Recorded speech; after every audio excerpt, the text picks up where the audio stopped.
Hey, how's it going, guys? I'm Paradoxic, and welcome to a new show hitting our screens from the CW. This is Superman and Lois. This was announced, I think, last year, like early-ish last year, or I think, was it last year? Either last year or 2019, like some point, like within the last 2 years, I'd say. And it's a new CW show coming, joining the Arrowverse, and it still follows the adventures of Tyler Hoechlin's Superman and Elizabeth Tulloch's Lois Lane. So yeah, this is picking up straight after the whole Crisis thing, and everything's moved on to.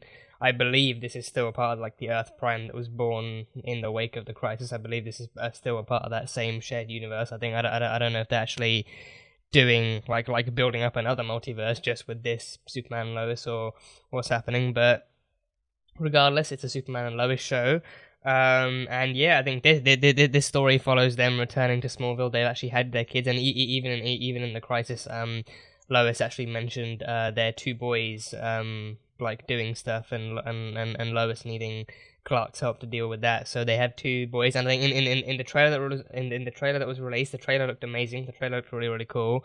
And also I think the trailer showed off that they clearly have the budget for this as well. And I think it is actually distributed still by the CW, and it's still a part of that network, but it's actually the production and everything is funded by HBO Max. So the trailer gave a lot of promising kind of glimpses at this show and what it was going to be like. So for that reason, I am intrigued to see what it's going to be about. But yeah, I think I've heard this is more of like a not completely veering away from action, as we saw in the actual trailer. They're still kind of maintaining a lot of the drama and the action, but I think for the most part they said that this was actually gonna feature a lot more kind of heavier family drama type of stories and themes and stuff. So I think that's interesting, and I think it's also maybe to do with the fact that like not only are they parents now, but now their boys are not just boys; they're actually teenagers. So they kind of deal with that, and I think the trailer kind of gave us some glimpses of what that could be like. Not really. I think from what I remember, not really much of a look at what the like who the antagonist was going to be, or what the actual kind of series arc was going to be, besides from family dramas. I don't know if he actually fights like a major villain like Lex or something. Like this would be the perfect show to try and bring Lex Luthor into. But I don't know if they're actually going to do Lex, or if I think they did show someone in like a heavily armored suit fighting Superman at a certain point. So I think I believe there is still going to be like a villain, like especially like a powered villain, or like a villain with like some kind of tech that he's going to have to fight at some point. But I think it's going to be a nice enough balance maybe of kind of amped up family drama mixed in with the good old DC sci-fi and comic book kind of material. So it should be fun. I've been looking forward to this for a while, and I think it does it's disheartening to kind of see Supergirl reaching its last season, but I think that is its own story, that's its own kind of thing, and they're not even cancelling either. It's not something that they're actually cutting off before it reaches like any kind of end point. It is something they're actually hopefully swiftly bring to a close, but all the main people involved reportedly are actually comfortable and actually bringing it to an end themselves. So hopefully the ladies from that show can actually go on to bigger and brighter kind of journeys too. But yeah, I think Superman and Lois, I think this definitely, because it's a Superman show and a Lois show, it definitely kind of feels like it's going to be something with multiple seasons, and especially it being funded by HBO Max, it's definitely going to deliver with some great cinematography and hopefully great writing and some like really just like solid kind of story aspect on most, if not all, fronts. So I feel like it's definitely gonna, at least rating wise, it may well deliver hugely, and may boost their confidence in actually kind of renewing it for a season 2 or 3 or whatever. But I guess we'll just see how it goes. It's only just started airing, so I think I've not seen any reviews. I've not seen what people are saying about this first episode, but I'm here to react to it. I'm here to see what's up, and actually share the emotions and reactions with you guys as per usual. So hopefully we can enjoy it together. But yeah, that's pretty much all I have in terms of any kind of pre-episode speculation. I don't know what kind of story they're going to be following, or like how they're going to be approaching this new life. But I'm eager to find out. So on to the first episode for Superman and Lois. If you guys want to catch the full-length reaction, this one will only be the highlights for YouTube. So if you guys want to catch the full unedited reaction for this episode. That one will be over on Patreon, so you can go check that out over there.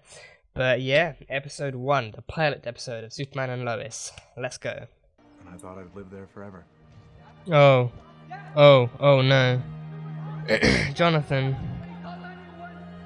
I don't remember how he died in the comics. I think that there are different interpretations I've seen. My father's death Yeah. set me on a different path. There's this, and then he died being killed by a tornado in Man of Steel. I don't know what's the canon death for Jonathan Kent. There we go. Oh, there we go. There we go. Okay. Oh, he's got the suit. Oh, okay. This is a different one. Oh, and the logo's different too. Yeah, this is proper like comic book underpants on the outside type of Superman suit. Yeah. Oh, he has a personal button. He has a personal button for Superman 2. Okay, so this one actually works with him then. Okay. Hi, General. Okay, that's good. Seeing some cooperation between the two. Yeah.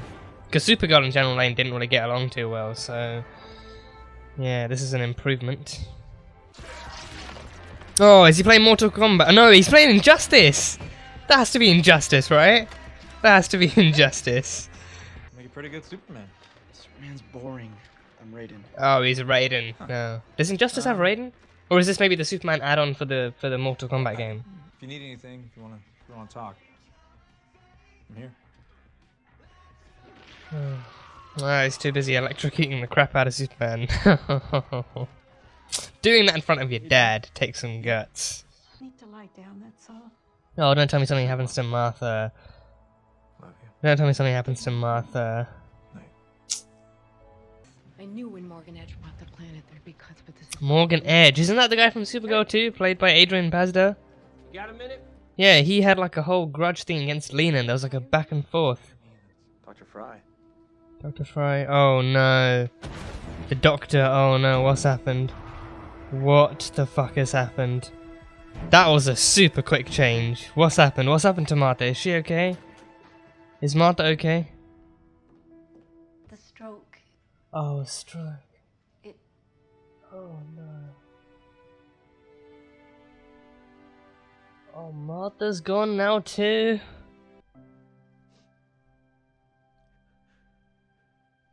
Ugh.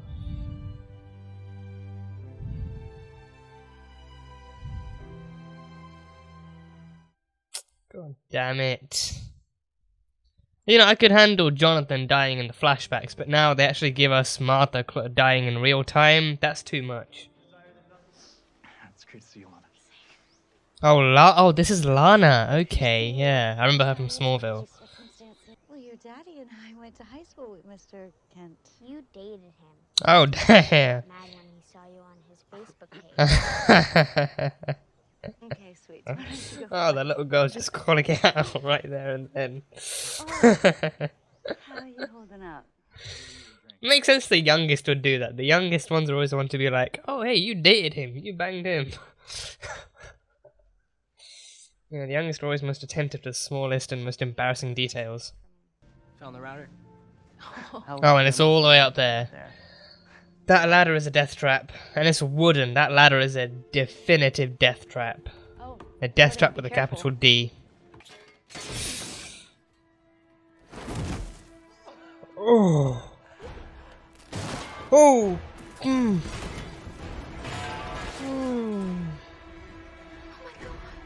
Are you sure they tested negative for powers? Because powers really would come in really handy right now. You're saying all we have are mild concussions? Both really lucky. They gotta have powers. Little rest. After that, they gotta both have powers. Thanks, buddy. Dad can't put up a Christmas tree without falling off the ladder. That's something I kind of like to see. Something unusual. Something. They're gonna find the pod. The pod is meant to be under the under the barn, isn't it? They're gonna find the pod. Whoa! What's that? You may have super strength and super hearing, but I have super smell, and those loans don't smell right. I do have super smell, by the way. Superman? No, I've seen Superman before. We've seen him. And you can't tell he's standing right in front of you, just with glasses. Yeah, take the glasses off. There we go. Whoa, it's a whole different person. There's your proof. Oh, yeah, just, oh yeah, lifting the whole thing. Lifting the whole thing.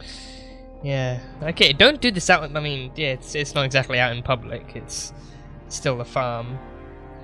Okay. Okay, yeah. The only way that both of you survived that accident is for at least one of you to be like me. At least. Oh, Jordan, no, Jordan, buddy, come on. Don't try to talk to me, alright? You may have been sent here to be some hero, but you sure as hell weren't sent here to be a father. Oh, Christ. Another breach? Oh, the Kryptonian attacker person? We're gonna be alright. Okay, yeah, this time go. This time your family needs space. Go. Yeah, now the world needs you. That's some great timing. That's some great timing. The moment he actually needs to give them space, then the Kryptonian attacker is just like, okay, yeah, Clark Kent's having child issues, now's the time to strike. Yeah, Kal-El's having issues, now we draw him out and pin him down. The awareness villains have for drama. Oh. Oh, damn. Whoa, oh, that's a cool shot. That's a very cool shot. Yeah. Oh, damn. Yeah, dude looks like Master Chief. Dude looks like Master Chief. You're not the only one, you know, on something, so. You? For what? Are we really gonna do this now? Go full euphoria on each other? We don't have to. About a year ago, I took a bunch of my mom's pills. I still don't understand why I did it. I've never done anything like that before, and my mom, she made a really big drama out of it. Lots of therapy, and sounds like the beginning of Euphoria. I know, for a...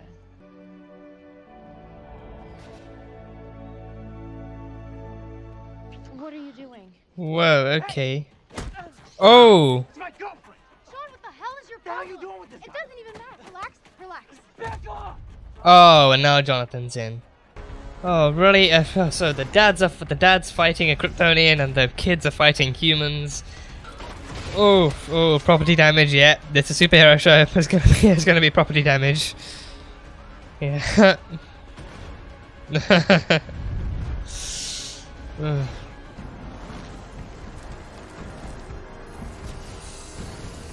Oh, nothing pierces.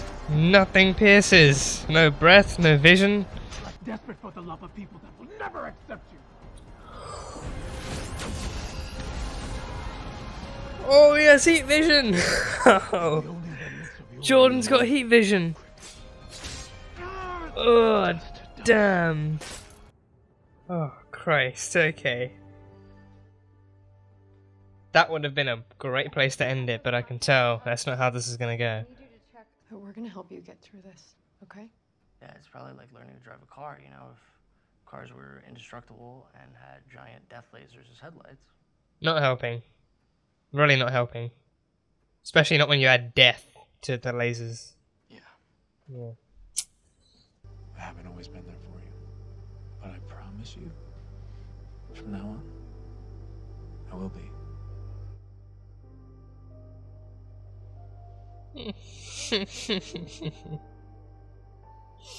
Someone like you had issues, then someone like me wasn't so messed up.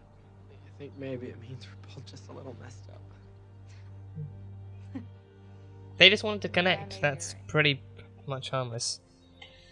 Well, until then, you two follow me out to the barn. I want to show you a few things. Like, Superman things? Like how to attach a plow to a tractor. Seriously.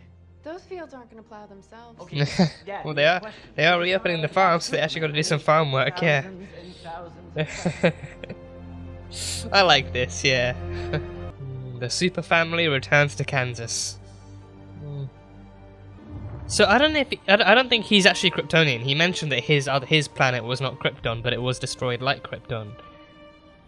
But I will say the voice sounds familiar. The voice, even behind the modulator, sounds familiar to me. To improve tactile function and speed if I'm gonna end this.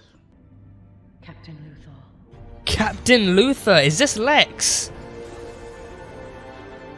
It can't be Lex. No, Lex is human. Captain Luthor.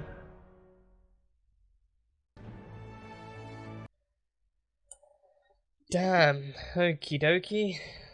Okay, yeah, that was a very fun pilot episode. That was a super fun pilot episode. I won't like I avoid something I do is I avoid actually checking the time. I avoid checking how far into the episode I am because I actually want to it's like part of the whole immersion thing. If I check how long is left until an episode ends or how far we are into the episode, I'm then gonna be that much more like conscious about like, okay, so we're like half an hour in, how much more is yet to happen, what's already happened so far, what's left that could likely happen, and could it happen in the last time. It's like, it makes me too conscious about the time, and it makes me over predict what could happen instead of actually focusing on the story as it flows. So I just kind of avoid looking at the time or anything like that. So I think because of that, like this one, because so much occurred, because so much happened, and so many kind of like story elements were mashed together. At least it felt like that. At least it felt like that in the moment. And even thinking back now, it just feels like it feels like we saw a lot. It definitely felt like a lot more than an hour. It felt. I remember reading somewhere. I think it was on Twitter. Like, Twitter is the most prominent social media I have now, even in regards to shows and stuff. So I think I remember reading on Twitter that the show would actually have like a 2-hour series premiere. So this one, I don't know if that means that they did both the first and the second episode at the same time, or what that means, but I don't know. Either way, it was like a special thing for them finally being able to do a Superman show, so they did a 2-hour series premiere for it. But yeah, this was very, very fun. Plenty to talk about, and I think in this pilot episode alone, they really ran home that whole kind of family drama mixed in with kind of DC action story element. Like, he's a dad, and I think especially the fact that he's not just a dad, he's a dad now to 2 sons who are teenagers, and teenagers come with like their own kind of sets of issues. I think pretty much anyone can agree with that, because we have all been teenagers, and people will eventually grow up and possibly even become people who become parents will then have to deal with their own kids becoming teenagers, and those years, like adolescent years, come with their own sets of issues that are pretty unique to the person and also to the kind of culture that comes with growing up as a teenager. So seeing that mixed in with this was very fun and very interesting, and I think and especially I think in this kind of story too, like taking normal human teenager problems and then throwing them into a pit of like super problems and sci-fi problems and stuff like that. Like that kind of story is actually really intriguing to try and follow, to see, like, because it very obviously kind of humanizes them. And I think especially when you have a character like Superman, it's like humanization is one of the core kind of selling points, I think, because you have a character like Superman who's an alien. He's got all these different abilities, and he's near invincible, and his weaknesses are pretty obscure. So when you try and humanize, when you place a character like that into a very, very kind of human and like physically inferior kind of culture and a physically inferior environment, it's like it kind of forces him to adapt, and he becomes more human. And that's been, again, it's been one of like the selling points of his character. Like, takes like take someone who's basically a god and make them live amongst humans and live as a human for his entire life and stuff. So seeing that kind of being passed on to his kids as well, and his kids especially. So Jordan and Jonathan, very, very aptly named after his father, and Jordan named Jordan. Don't know if he actually knew a Jordan. I can't remember if he actually knew a Jordan. I don't think so.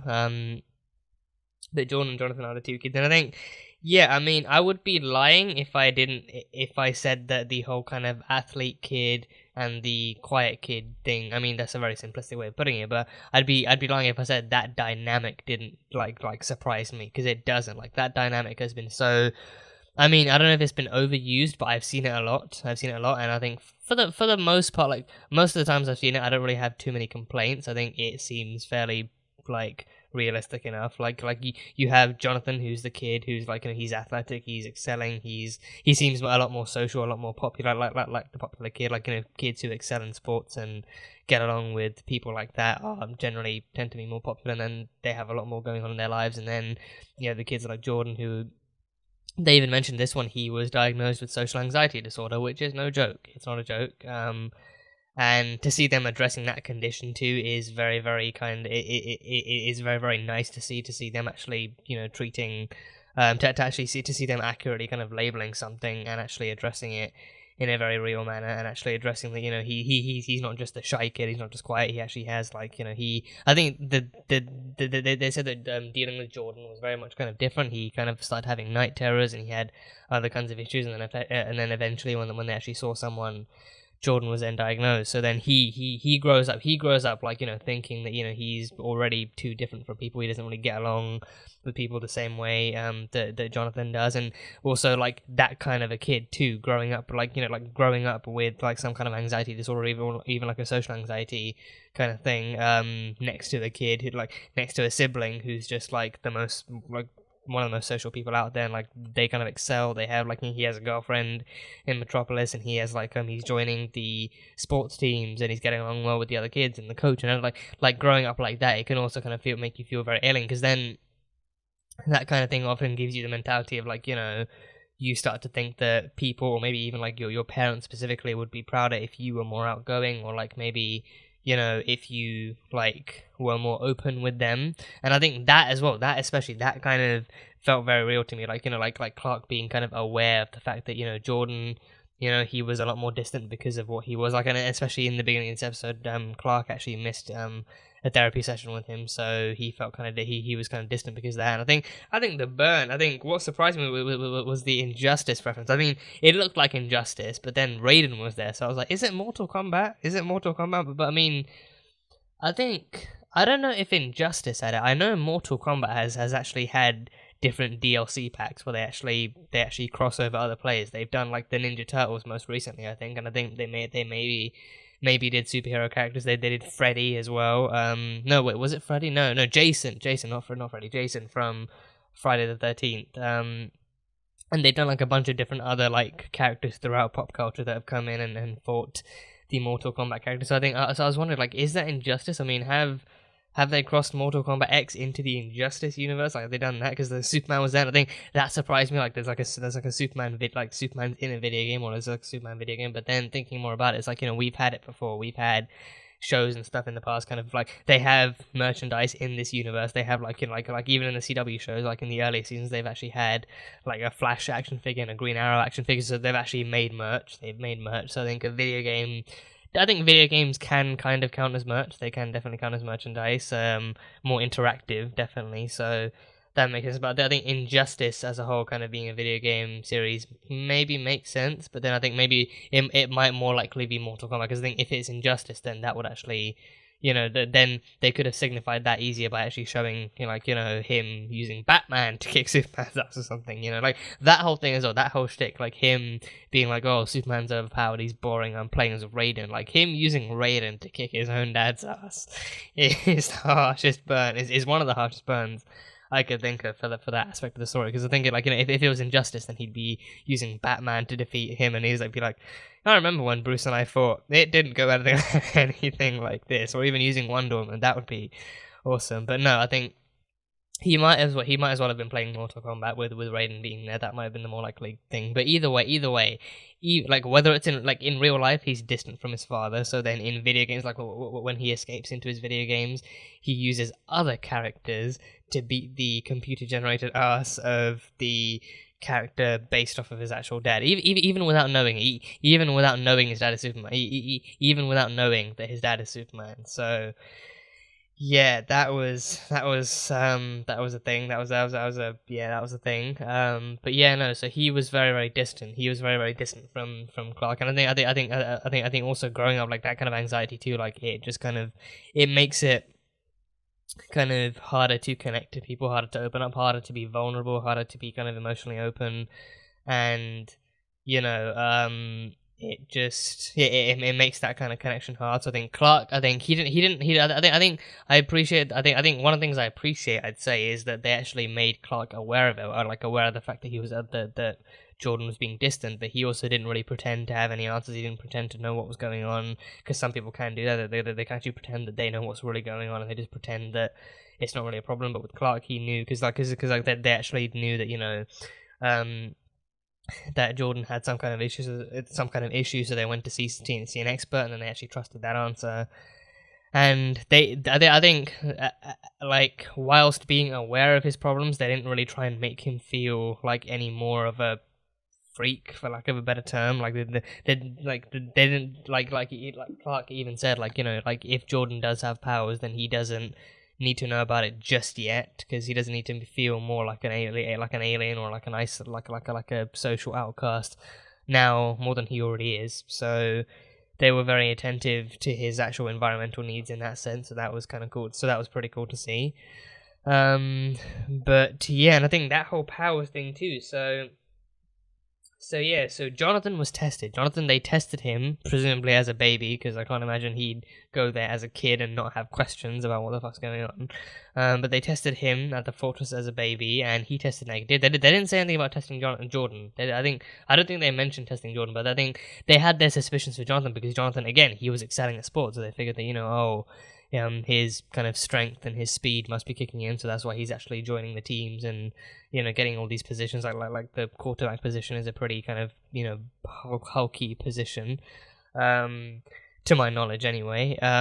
So they figured that his kind of excelling at sports was due to him actually, his powers actually manifesting and giving him that kind of physical advantage, which I think would actually raise more questions than answers and kind of like participation stuff, but I think they assumed that. I think on their end it seemed like a fairly logical assumption, because again, like Jordan wasn't really going out much. He wasn't really doing anything. He wasn't really part of any clubs or part of any kind of thing, like part of any things that would require him to actually, you know, use many of his, you know, like skill sets or anything like that. So they had no reason to assume that he might be.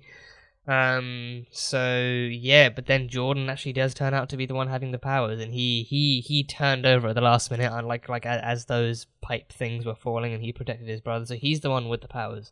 Jordan is, and I think again, yeah, I think I like that they addressed it beforehand. The fact that, you know, if Jordan does have powers, then this is how we should treat it. But regardless, the way they're going forward with the story is in fact that you know, Jordan does indeed have powers, and you know, they were passed down from him, so he's half human and half Kryptonian. So I think that makes you wonder, like, what is the actual extent of his powers? 'Cause, I mean, for one thing, sure, they've only just started coming through, but for another thing, like, you know, how far will his powers go? So he's got heat vision. We already know that he's got heat vision and kind of invincibility of some kind. He actually shielded him and his brother, and only came out there with mild concussion. So there's always the chance that, you know, his actual powers haven't come into full effect yet. So yeah, and as well as that, his actual heat vision came through in a moment of actual emotional kind of turmoil. Like, he actually saw his brother having the crap kicked out of him by the other three kids. So then his eyes start to glow. When his eyes start to glow, I was like, you know, I mean, I honestly didn't even anticipate that the laser eyes would actually come into effect. I thought he'd literally just jump up and push them out of the way, or grab one and throw him across the floor or something. I didn't imagine he'd just, you know, still be laying there and his eyes would just start glowing. Like, when his eyes started glowing, I was like, okay, we're getting that laser eyes now. So Jordan does have those abilities. So yeah, but no, I mean, the way even in that scene, like the way Jonathan came in and pushed the other two down, like I figured, you know, like with that kind of, I mean, again, sure, he is athletically gifted too, but you know, I figured that might be like a show of like super strength or something, like, you know, pushing someone so hard that they actually fall on the ground, and they were already in like a kind of fighting position because of them catching Jordan kissing Sarah. So there was that whole drama going on, and I think that whole those kind of scenes mesh together well too, like their dad fighting like a seemingly superpowered being, and then them fighting regular humans and stuff like the Kent boys always getting into trouble, always getting into fights. So yeah, but no, Jordan is the one without Jordan is the one with the powers, and I'm very intrigued to see how they go forward with this story, how Jordan himself actually moves forward, knowing he has abilities, and he seems calm right now. I think the way the episode ended, especially, he seems calm. He seems like, you know, he's especially ready to actually explore that side of himself further, like that kind of heritage, especially, but also to see what he can actually do with his powers. So I mean, I'm curious as to whether he'll actually react positively to the way that to however his powers manifest, and if he'll actually react positively to how he'll be able to use them, and if and when he'll be able to use them. Because I think having grown up with powers himself, I think Clark especially, but Clark and Lois will definitely kind of teach him to keep those powers on the down low, and stuff. And I mean, speaking of that, it reminds me of the Man of Steel scene where like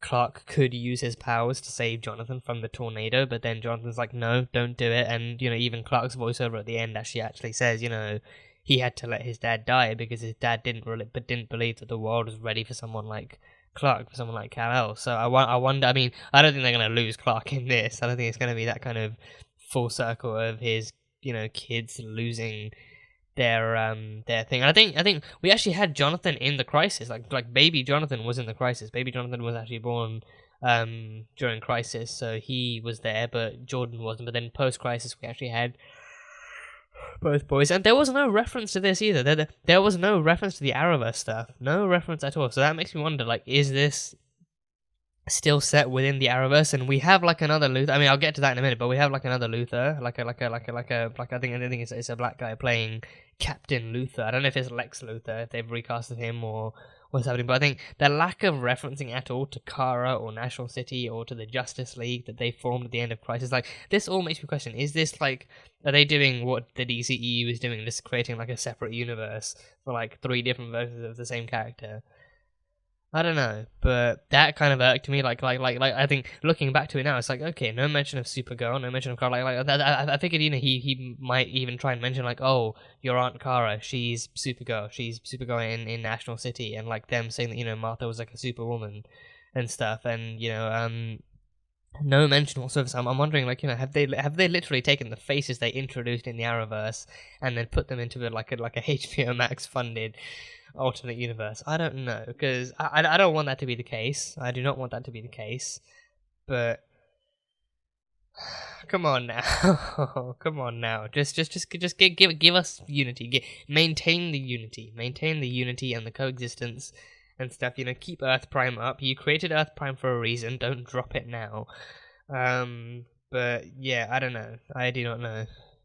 And yeah, I mean, even with the twins, there was definitely, I feel, that kind of dynamic of, like, even with the reveal, even with the powers reveal, and everything, like, even that line from Jordan referring to Jonathan being like, oh yeah, go ahead, go tell Superboy what makes him even more special than he already is. Like, that kind of rivalry is definitely there. Like, like Jordan is the one who, because of his condition and because of other things, like, he doesn't really excel at the same level that Jonathan does, and Jonathan gets the attention because he's joining all these clubs and he's doing all these sports and he's excelling and he's getting good, words home from his coaches. He's actually getting his parents' attention. So then to Jordan, it just seems like, oh, he's nothing like me. He actually, knows how to go out there and do things, and he's actually not held back by anything. So obviously, mom and dad are gonna be more proud of him than they are of me. So it's like, oh yeah, sure. So he has powers now. So he has superpowers that actually helps him do all of that stuff, and I'm just an inferior human. So that kind of rivalry is definitely there. I think I was expecting that. I was expecting that kind of rivalry where there's like they're not really all that connected either, and like Jonathan being that like Jonathan being Jonathan, like excelling at the stuff that he excels at, and actually having the connections and having the kind of positive attitude around him that he does. He has the kind of cockiness in him. He has the kind of cockiness and the attitude that like kind of gives him the confidence to occasionally kind of taunt Jordan and to make fun of him and poke fun of him and tease him, essentially what he sees it as. But Jordan is just it's just like day after day of being criticized and all these different things. It just feels very real. It feels very real, and again, it's one of those kinds of dynamics that that I've actually seen repeated in all these different TV shows and movies. So yeah, that kind of dynamic was definitely there and definitely expected. So I think they handled that kind of thing well. But I think going forward now, I think that's one of the things I liked about the interactions going forward. I think the interactions definitely seemed like very momentarily healthy. I won't lie, very momentarily healthy. Like he was there at the funeral, actually making sure that Jordan was actually taking his meds and everything, and even at the bonfire thing when he was actually being attacked by Sarah's boyfriend, he jumped in to protect him. So I think it's definitely that kind of dynamic too. So no one can pick on my sibling but me. If anyone picks on my sibling, it's me. No one else has the permission to. If you do it, I will break your legs and make you kneel before me. Like, that kind of dynamic is there. Like, he will tease him because it's what siblings do. They tease each other and they you know, give each other a hard time. But at the end of the day, if you mess with someone else's sibling, you will have hell to pay. So I think that kind of brotherly love is definitely there for him. Like, you know, it's his brother, you know, only he's allowed to tease him, and he knows that, you know, Jonathan's not being serious, and he does love him deep down. So if anyone else tries to push him around or push him over, then he will come back in like a freaking wrecking ball. So that kind of love is there, and I think I'd love to see just more positive love between them, like more brotherly love, more kind of, you know, like unity between them going forward. And especially now the truth is out there, like they know their dad is Superman. Jordan now knows he has powers. I think especially with Jonathan being the one who's like naturally more humanly athletic. I'd love to see them training together, like them playing ball or them doing racing, or you know, him teaching him to kind of like control his strength by working out and stuff. So that kind of stuff would be cool too. But just them spending time together as brothers would be a really fun thing to see. So that, you know, something I'd look forward to. But yeah, the opening, we saw a very, very quick summarized kind of version of Clark's backstory in Smallville, him crashing in the pod, him being raised by the Kents, and then him losing Jonathan. He lost Jonathan in this, and yeah, I don't know what Jonathan's canon death is, because I think there's probably been different variations of it. Like in this one, he actually fell ill and then died to like natural causes. But I think I remember Man of Steel. He actually he got killed. He got caught up in a tornado. He got killed by a tornado, so he died there. Don't know how he died or if he died in. I think he must have died in the actual Smallville TV show.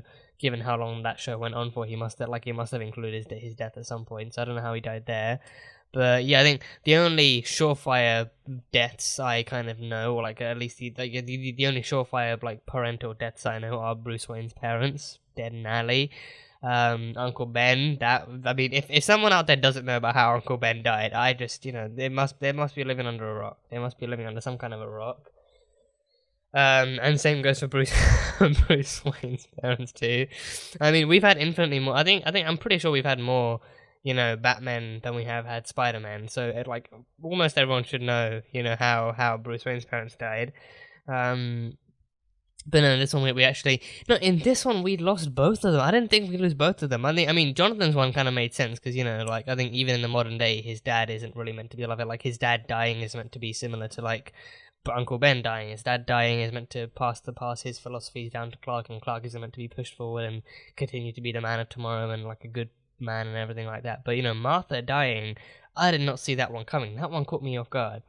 I didn't think they would actually not only that, I didn't really think they would kill her off in the first episode. Like, first episode, right, it didn't even feel like it was more than 20, maybe 25 minutes in. No more than half an hour at most. And she's dying. So it definitely felt like it was fairly soon, even for the first episode. But I guess they had to have like the funeral scene happening for something to happen. So yeah, Martha died to a stroke. So R.I.P. to Martha. So that then brought them back to Smallville for a funeral, and the funeral scene was fun. We met Lana again. I think that is a character I'm very familiar with from Smallville. Lana, and she was married to Kyle. And she had two daughters, one of whom took a very enthusiastic shine to Jordan. So that was Sarah. I feel like I recognize the actress for Sarah's character from somewhere, but I'm not entirely sure where, like a familiar face of some kind. But the younger one, the youngest girl, and I think, yeah, the youngest ones are always the ones to call out embarrassing moments and call back embarrassing things like, you know, oh, mommy, that's him. That's the guy you used to date back in high school when you were teenagers and stuff. Like, yeah, that definitely happened. So, and even while her current husband is still there, just, you know, for being forced to watch all of this happen, and stuff. So that was fun. And Kyle, I mean, he was a Morgan Edge supporter. He was supporting what Morgan Edge was doing, and he just kind of used the whole kind of, you know, Smallville was one of those smaller towns that nobody really cares about once they leave, and, you know, kind of lumped Clark and Lois under that kind of label. So yeah, but he's a firefighter, and I didn't actually clock that until I didn't officially clock it, because now looking back, I remember Sarah having that line of like her dad's of her saying that her dad's a firefighter. I didn't really clock that. Oh wait, her dad is Kyle. I didn't really clock that Kyle was her dad, nor that he was a firefighter until he actually, you know, until Clark showed up and met up with Jonathan and Jordan again, and then Kyle actually showed up and talked about how lucky they are. So I didn't really clock that immediately enough. But yeah, so Martha died. R.I.P. to that. So that's what kicks off the story. That's what actually kickstarts the story. The fact that like I think even in their human lives, even in the again the humanization in this episode is pretty spot on. Like they lose their Morgan Edge buys out the Daily Planet, and then both Lois and Clark are fired, so they have to find new jobs, and then stuff's happening with the farm, with the mortgage and the loan repayments. So very human issues. Very human issues.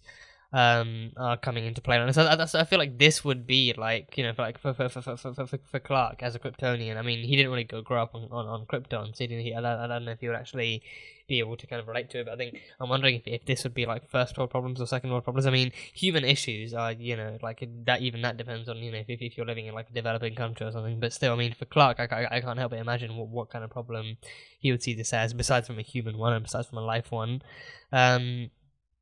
But the humanization is coming in fairly strong into this one. So then now by the end of the episode, they actually determine that they are going to stay and move back into Smallville. They're going to move back into Smallville, back into the Kent farm, and actually keep the farm up and running and prevent Morgan Edge's grubby corporate hands from getting anywhere near it. Like, yeah, Morgan Edge, that name definitely sounds familiar. That is the character played by Adrian Pasdar in the, I think, season 2 or 3. I think one of the earlier 2 seasons of Supergirl. So seeing that was definitely. I mean, we didn't really see him, but we just heard like this is everything he's doing, this is everything he's buying out. So the bank was sold out to a company, I think Galaxy Holdings. And Morgan Edge was a shareholder, so he definitely had connections to that. So then he was actually starting to inject himself into Smallville and buying out the other farms and everything. So yeah, so now them having moved into Smallville, them having moved back into Smallville, back into the Kent farm, back into Clark's childhood home, now he's going to fight to keep that kind of heritage. And I think, and especially that kind of heritage, and that heritage too, is going to come back into this, especially with him giving his boys the job of actually repurposing and like retooling and firing up the tractor and everything at the end too. So he's actually going to teach his boys not just about the powers side of things, but also actually doing the human stuff and actually working a farm and keeping that business up and running. So yeah, that should be fun. That should be very fun. And yeah, I think even in the beginning they actually showed his original super suit, like a bright shade of blue with a more embellished kind of deeper shade of red, and then the original logo too had like I think if I go back to it, I should probably be able to find this right in the very beginning.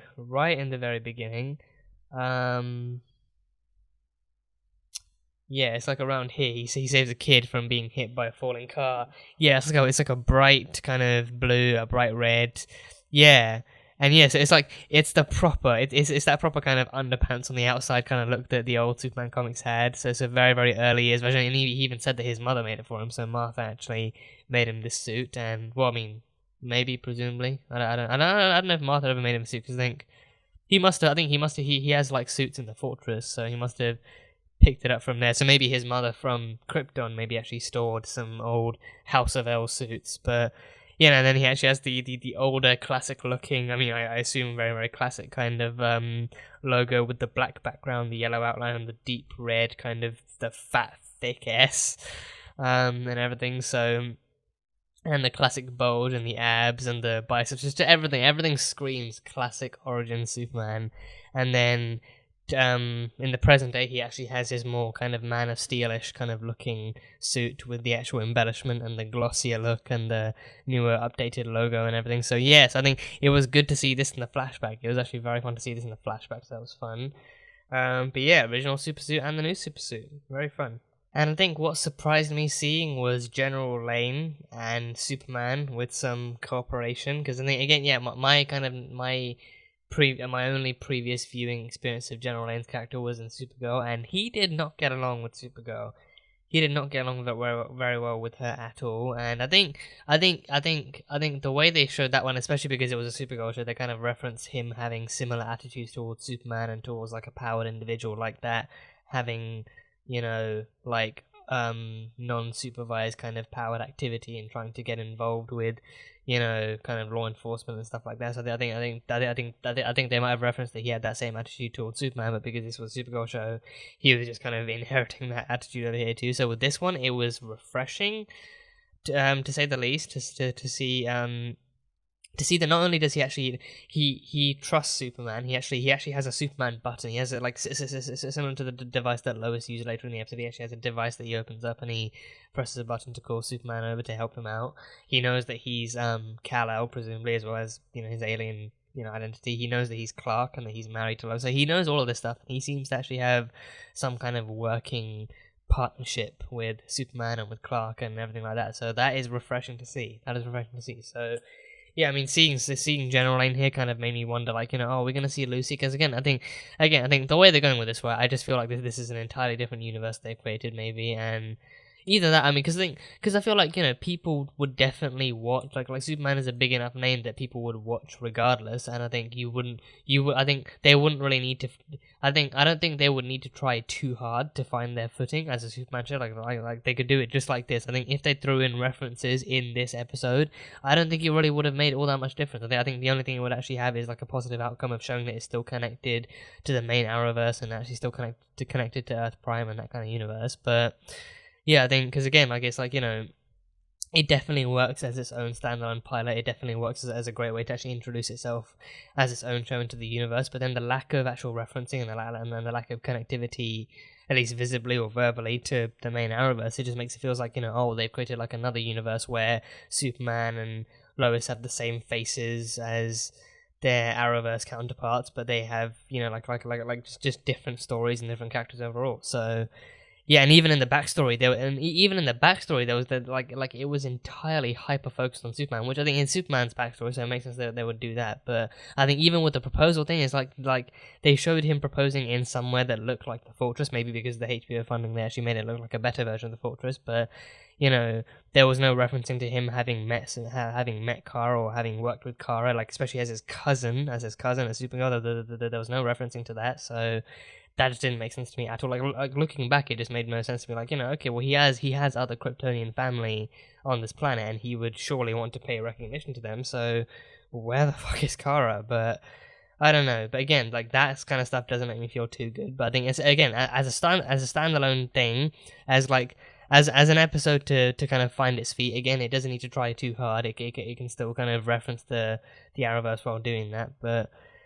It just feels like they're trying harder than they need to say that, oh yeah, by the way, this is a Superman show. Superman, Clark Kent, Kal-El, not Kara Zor-El, Kal-El. Like, it just feels like they're trying too hard to establish that this is about the Superman in the family. So, I don't know, just whatever. I don't know. But yeah, no, but despite all of that, I still managed to enjoy the episode and still managed to enjoy it for what it was, and I'm definitely looking forward to more of what this show's going to be like. So that was fun. And yeah, the Kryptonian stuff. Well, no, the superpowered stuff, the evil villain stuff. So the evil villain is the computer called him Captain Luke. Like, we didn't see a face, we just saw the back of a head, and we saw that it's clearly like a black guy who's actually playing Captain Luthor. Didn't say Lex, didn't say anything else. Like, it could be someone connected to Lex, could be someone else. And I think, again, if that is Lex Luthor,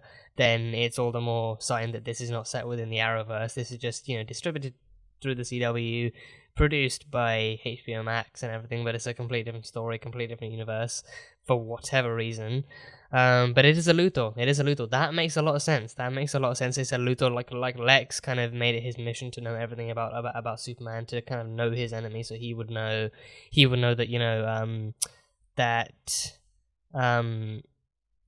that Kal was from Krypton and that his planet was destroyed and he came here as a baby and he was raised amongst humans, and he has all these different invincibilities, but he also has all these different weaknesses, and he knows to actually, hide behind lead and stuff. So his suit wasn't made of lead. His suit was not made of lead. He actually managed to get like a non-lead armored suit. He eventually was able to make himself known, and I think he was far away to begin with, and then he actually started to walk close enough that Clark's X-ray vision would actually be able to pick him up soon enough. So that was fun, and that fight scene was cool too. That fight scene was cool, like him, like Clark trying everything, like flying up at him, throwing super punches, and the freeze breath and the heat vision. Nothing penetrated that Master Chief looking helmet of his. Like, dude looked like Master Chief. Dude looked eerily like Master Chief, but nothing penetrated that suit of his. And he even had kryptonite. And he actually managed to stab him in the chest with a bit of that. So he knows, and I think. But then he mentioned that his planet was like Krypton. It was destroyed, and he he has like I think he mentioned like he has a similar-ish kind of background, so that then makes you wonder, right? Could it be time travel? Could it be a Luthor from the future? Could it be someone from because he has a spaceship, he has a high-tech suit that's likely not made from it, at least even if it is made from Earth technology, it's probably not made from current Earth technology. So that makes you wonder, like, could it be someone, maybe it's not even Lex Luthor, maybe it's like someone connected to Luthor from the future who's come back in time to try and kill Clark, to try and defeat Clark in the name of the Luthor family. I don't know, because then that would then make sense, because then he's not Kryptonian. There were definitely no, I mean, I don't know if they're gonna try and pull like an alien Luthor kind of thing or what's gonna happen, because I think it seems very unlikely that Lex, as much as like given how much Lex hates Kryptonians but also just hates aliens in general, like hates anything non-human in general, it's unlikely that to me that he would congregate with any aliens and decide to branch out his offspring to the intergalactic kind of fields, but I don't know, but it seems more like it's maybe a time traveler who's like someone who's maybe like another descendant of Lex Luthor, like a descendant of Lex Luthor. So it's why it's Captain Luthor. Like I think they deliberately didn't mention the first name. They just said Captain and Luthor to make us aware that okay, it's from the Luthor family tree, but it's probably not Lex. It's probably someone else from the future who's been taught to hate Clark and Kryptonians and aliens just as much. So. Yeah, that is going to be an interesting story too. So that's going to be the side of this show that's going to deal with the alien stuff and the sci-fi stuff and the classic DC comic action stuff that we all love and enjoy. And I think especially with his kids coming into powers, it's going to be interesting to see how Clark actually deals with dealing with this enemy from whatever kind of past, future, or space, or whatever, like this enemy from out of nowhere who seems to know everything there is to know about him, and also and they also speak the Kryptonian language. They actually etched the Kryptonian language into the micro thing, like you are not a hero, Kal-El. So they actually know his name and they know his language and they know his people.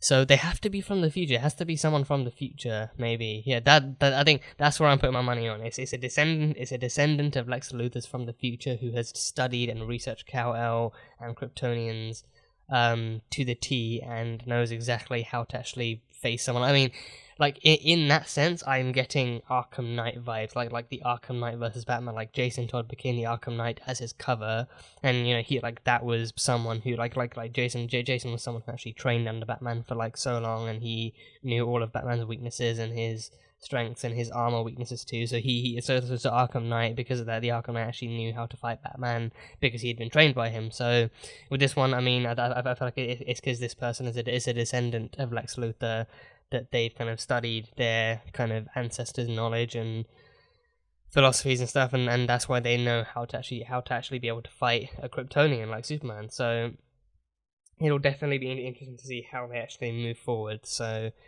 yeah. And yeah, again, like I said, overall, it's just a great pilot, a great kind of intro to what this show's going to be like. I'm loving the kind of chemistry between Lois and Clark, like them being not only being a couple but being parents, like them being actual parents to Jordan and Jonathan, and dealing with teenage problems, and them kind of dealing with the family life overall.